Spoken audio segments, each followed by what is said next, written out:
70台近くも毎年作られて、街中行列でね、練り歩きます。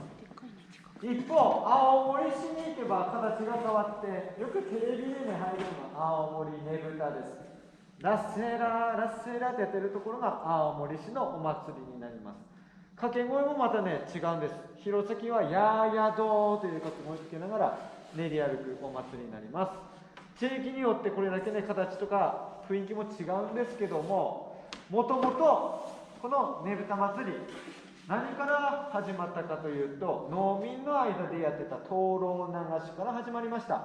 川に四角い灯籠を流す行事なんですけども、畑仕事中に眠くなって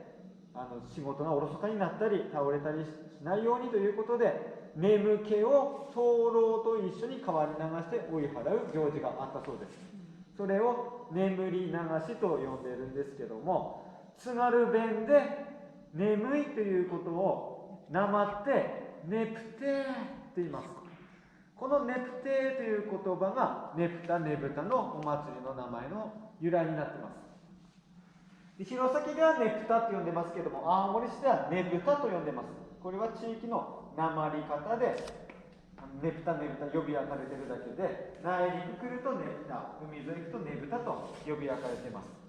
8月1日から8月7日まで1週間、弘前市ではお祭りやってますので、チャンスがあればぜひお祭りの時また遊びに来ていただければと思います。せっかく今日ね来ていただきましたので、ここで弘前市のねぷた林を笛と太鼓を使って演奏したいと思います。少しでもお祭りの雰囲気を感じてください。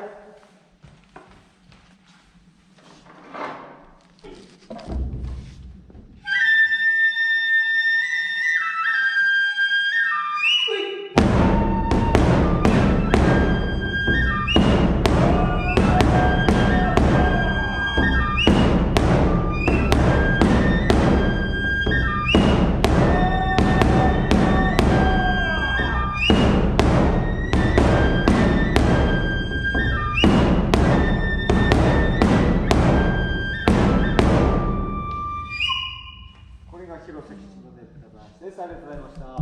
それでは見学コース、そちらスロープを登って順路になってます。ぐるっと一周しますと売店が出口になってるんですけども、1時30分に津軽三味線またこちらで行いますので、チケットあれば再入場もできますので、1時30分にまたこちらへお戻りください。それではごゆっくり楽しんでいってください。ありがとうございます。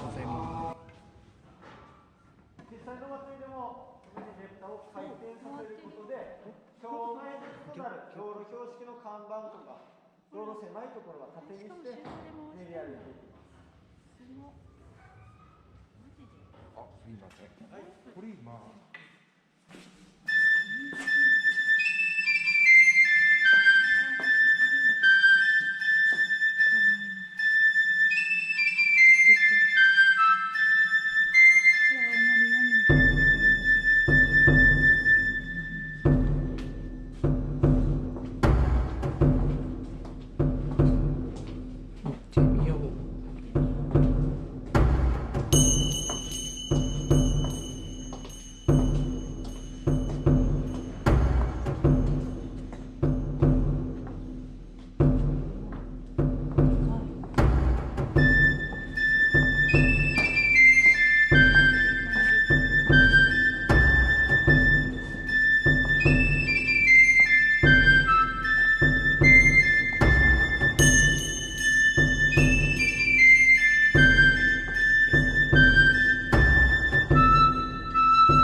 あ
400円になります。あ